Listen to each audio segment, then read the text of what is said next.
warahmatullahi wabarakatuh. Halo semuanya, kami dari kelompok 1 akan mempresentasikan tentang masalah yang ada di publik, yaitu masalah standar good looking itu harus cantik, langsing, dan putih.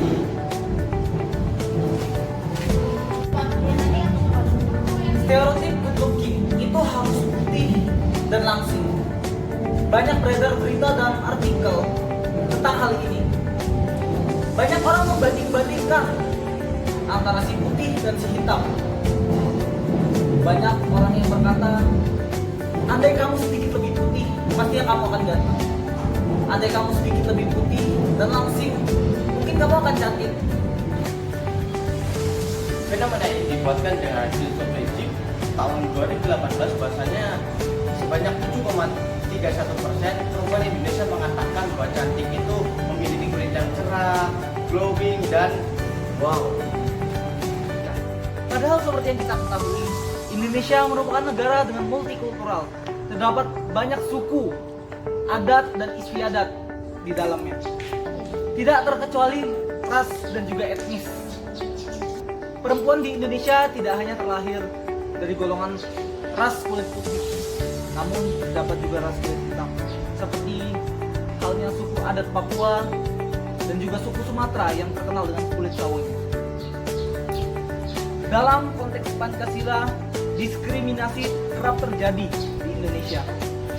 Hal itu tidak melambangkan konteks Pancasila yang merupakan sila kedua, yaitu manusia yang adil dan beradab.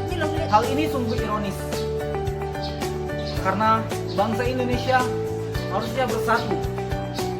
Tidak ada perbedaan di dalamnya, tidak ada rasisme, tidak boleh ada pertentangan di dalamnya.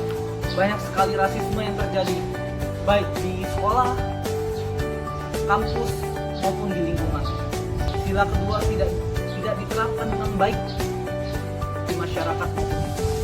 So, kita tahu Indonesia merupakan bangsa atau negara dengan multikultural. Terdapat banyak suku bangsa di dalamnya, adat dan juga istiadat. Kita tidak bisa menjudge satu sama lain. Kita tidak bisa mengatakan, oh dia kulit hitam, dia tidak tampan. Oh dia kulit hitam, dia pendek, dia gemuk. Menurut Mas ini terkait untuk standar looking di Indonesia, apakah harus putih, cantik dan langsing? Menurut saya itu tidak perlu, karena standar kurang itu banyak. Kalau kan mungkin itu ada risetnya gitu ya. Nah, di Indonesia itu kan kebanyakan emang good looking itu harus putih gitulah ya, kulit putih. Itu adil nggak sih menurut Masnya? Ya, menurut saya itu nggak adil. Pernah nggak sih kayak dalam berteman itu dibeda-bedakan karena mungkin dari fisik apa kayak gimana? Selama saya berteman itu tidak pernah ada yang tidak saya bedakan. Pun dia kurang apa, nggak pernah saya bedain.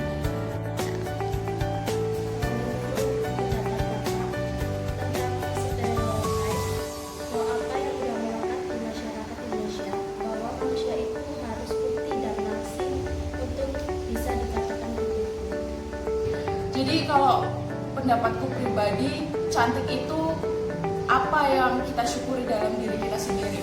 Cantik itu nggak harus putih, cantik itu nggak harus langsing, tetapi bagaimana kita membawa diri kita untuk menjadi versi yang terbaik aja dari diri kita sendiri. Karena banyak sekali sekarang orang-orang yang istilahnya kulitnya gelap, dan mungkin dari kebanyakan itu dari Indonesia Timur ya, tetapi dia bisa membawa dirinya atau mengenal dirinya lebih dalam sehingga dia memiliki prestasi yang jauh lebih gemilang, dan itu yang harus kita sama-sama tekanin di situ.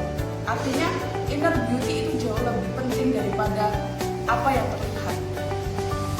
Gimana sih respon kakak tentang orang yang berteman dengan cara membeda-bedakan lewat fisik? Orang yang berteman dengan membeda-bedakan lewat fisik. Kalau aku pribadi sangat-sangat tidak setuju ya. Oke, kita bisa memilih teman, tetapi kalau dalam hal fisik itu kayaknya kurang baik gitu ya. Kenapa? Karena itu nantinya kita akan membangun sebuah toxic relationship atau hubungan yang istilahnya beracun atau kurang baik gitu. Karena menurut saya ketika kita berteman dan membeda-bedakan fisik itu kayak nggak ada ngaruhnya di hubungan pertemanan itu. Kita harusnya bisa memilih teman itu ya karena karakter oke lah, kayak kita harus berteman dengan orang yang baik gitu kan.